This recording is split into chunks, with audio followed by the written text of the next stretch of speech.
नमस्कार, मैं हूं ब्रिज द्विवेदी। एग्रीमीटर में आप सभी का स्वागत है। आज के एग्रीमीटर में हम जीरा और धनिया के बाजार पर चर्चा करेंगे। जीरा और धनिया पर बातचीत करने के लिए हमारे साथ जुड़ रहे खास मेहमान कमोडिटी समाचार सिक्योरिटीज के को founder head of research Ankit Kapoor ji. Ankit sir नमस्कार, स्वागत है आपका द बोनस में। जी नमस्कार सर, जीरे से बातचीत करना शुरुआत करते हैं आपसे। जिस तरह से हम लोग देख रहे हैं, सबसे पहले एक बार आंकड़ों पर नजर डालें। अप्रैल से मार्च के दौरान अगर देखा जाए तो जीरे की एक्सपोर्ट में 14% से ज्यादा की गिरावट देखने को मिली है। सर, भविष्य में जीरे की एक्सपोर्ट डिमांड कैसी रहने की संभावना है?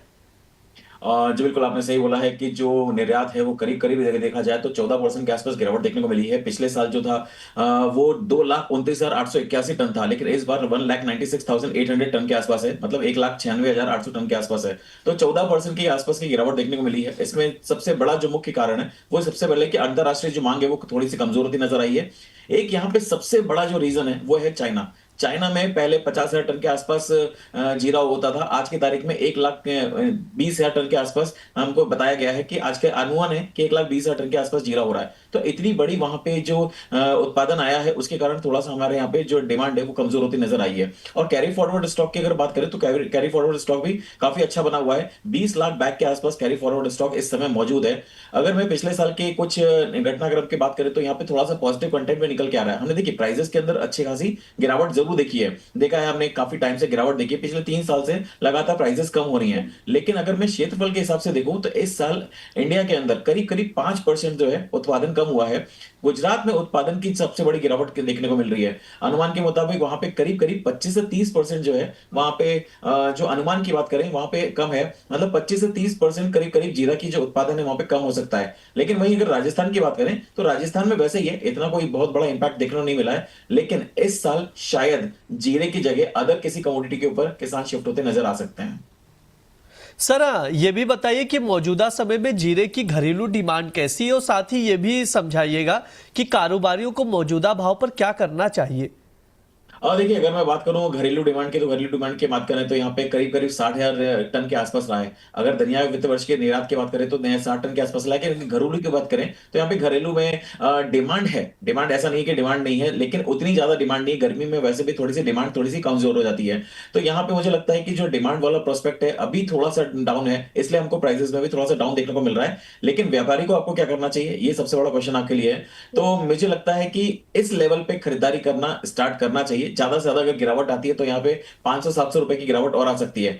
19,000 से लेकर 16,000 की जो रेंज है वो खरीदारी के लिए सबसे बेस्ट रहेगी धनिया के अंदर। क्योंकि देखिए धनिया के अंदर अभी डेफिनेटली है, हमको एक्सपेक्टेशन है मार्केट के अंदर की जो एक्सपोर्ट है वो कम हो रहा है। उसके बाद में जो प्रोडक्शन है उसके अंदर थोड़ी सी गिरावट हमको देखने को मिलेगी। लेकिन जैसे ही मानसून सीजन स्टार्ट होगा डिमांड वापस बढ़ती नजर आएगी। एक चीज और ध्यान में रखनी है, मिडिल ईस्ट। मिडिल ईस्ट से इस बार मुझे लगता है कि जो डिमांड है वो बहुत अच्छी खासी निकल के आ सकती है। इसलिए जो जीरा है वो 19,000 से लेकर 16,000 के बीच में अगर मिल रहा है तो धीरे धीरे करके जितने भी व्यापारी हैं उनको खरीदारी करके चलना चाहिए। मैं एक बहुत बड़ी बात कर रहा हूं, आने वाले टाइम में जीरा वापस से 380 रुपए, मतलब एनसीडेक्स पे 38,000 के भाव तक बिक सकता है।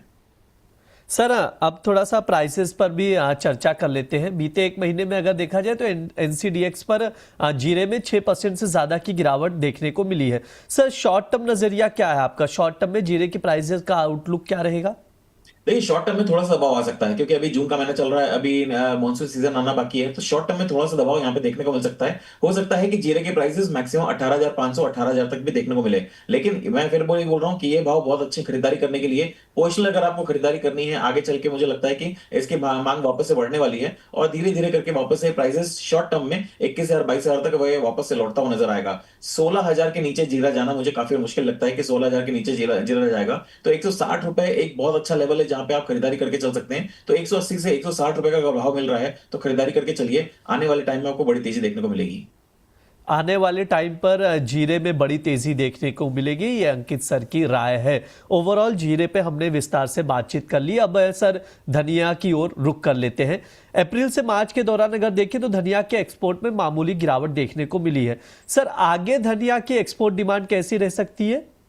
देखिए बहुत ही मामूली गिरावट है। अगर मैं देखूं तो 0.20% के आसपास गिरावट है, बहुत ज्यादा नहीं है। पिछले साल हमने जो देखा था वो 60,323 टन था, इस बार 60,212 टन का है। तो जीरे के धनिये की अगर बात करूं तो यहाँ पे अभी भी एक्सपोर्ट क्वालिटी वैसे ही बना हुआ है। ग्लोबल मार्केट में हमने देखा प्राइसेस 13,000 के ऊपर गया था, लेकिन 13,000 के ऊपर प्राइस जैसे ही गया वहां पे सस्टेन नहीं हुआ, क्योंकि वहां पे थोड़ा सा मांग जो है कमजोर होती नजर आई है। अब कैरी ओवर स्टॉक की बात करें तो कैरी ओवर जो स्टॉक है पिछले साल के अनुमान में तो थोड़ा सा कम है इस बार का जो कैरी ओवर स्टॉक है। तो वहां पे ऊंचे भाव पे अगर मैं मांग बात करूं तो ऊंचे भाव में थोड़ी सी मामूली से यहाँ पे गिरावट देखने को मिली है, या फिर थोड़ी सी मांग कमजोर देखने को मिली है। लेकिन मुझे लगता है आने वाले टाइम में वापस से धनिये के अंदर तेजी बनती नजर आएगी, लेकिन शॉर्ट टर्म में अभी थोड़ा सा दबाव रहेगा। ठीक है, ये सर की राय है यहाँ पर धनिया को लेकर। सर एक बार प्राइजेस पर भी चर्चा कर लेते हैं। बीते एक महीने में अगर देखें तो धनिया के भाव में करीब करीब 1% की बढ़ोतरी दर्ज की गई है। सर शॉर्ट टर्म व्यू क्या है प्राइजेस को लेकर धनिया के आपका? देखिए शॉर्ट टर्म अगर व्यू की बात करूं तो जब तक ये 13,300 के लेवल को क्रॉस नहीं करता तब तक मुझे बड़ी तेजी यहाँ पे नहीं लग रही है। एक बार यहाँ पे थोड़ा करेक्शन आना चाहिए नीचे में 12,300 से 12,000 के लेवल के अगर बीच में मिलता है तो मुझे लगता है एक बार वापस से अच्छी खरीदारी बनेगी और आने वाले टाइम में ये अच्छा खासा भाव दे सकता है। तो यहाँ पे अगर निवेश करके चलना है तो थोड़ा सा इंतजार करके चलिए। धनिये के अंदर 12,300 से 12,000 का लेवल अगर मिलता है तो वहां पे खरीदारी करके चल सकते हैं। लेकिन शॉर्ट टर्म की अगर बात करूं तो उछाले पे बिकवाली करना भी थोड़ा सा बेटर रहेगा। जब तक ये 13,300 का लेवल क्रॉस नहीं कर रहा है तब तक अभी तेजी करके काम नहीं करना है। ठीक है, ये सर की राय है धनिया को लेकर, उसके प्राइजेस को लेकर। सर एक आखिरी सवाल है, अगर किसी को एग्री कमोडिटी में पोजीशन बनानी हो तो आपकी तरफ से टॉप एग्री कॉल्स क्या कुछ है रिकमेंडेशन में?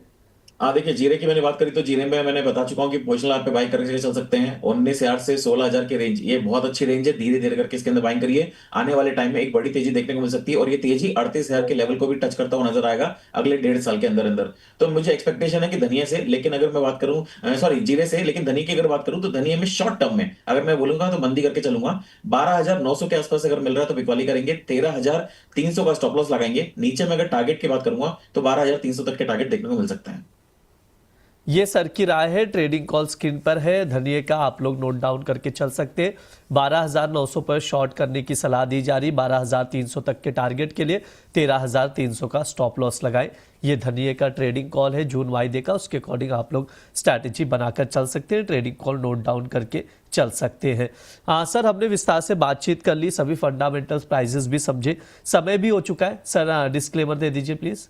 जी मार्केट में मेरी कोई पोजीशन नहीं है, जो भी मैंने बात करी है सारे के सारे अनबायस्ड है। प्लीज बिना स्टॉप लॉस से मार्केट में ट्रेड मत करिए और अपने एडवाइजर की सलाह जरूर लीजिए। जी बिल्कुल, बहुत बहुत शुक्रिया सर आज की चर्चा में जुड़ने के लिए। Thank you so much. ये हमारा एग्री मीटर शो है, इस दौरान तमाम एग्री कमोडिटीज पर बातचीत की जाती है, उसके फंडामेंटल्स और भाव पर चर्चा की जाती है। इस बार जीरा और धनिया पर हमने बातचीत की है, विस्तार से चर्चा की है। आप लोग भी ये शो देखिए और ज़्यादा से ज़्यादा लोगों तक वीडियो ज़रूर शेयर कीजिएगा। फिलहाल के लिए शो में इतना ही, आप लोग बने रहिए द बोनस के साथ। धन्यवाद।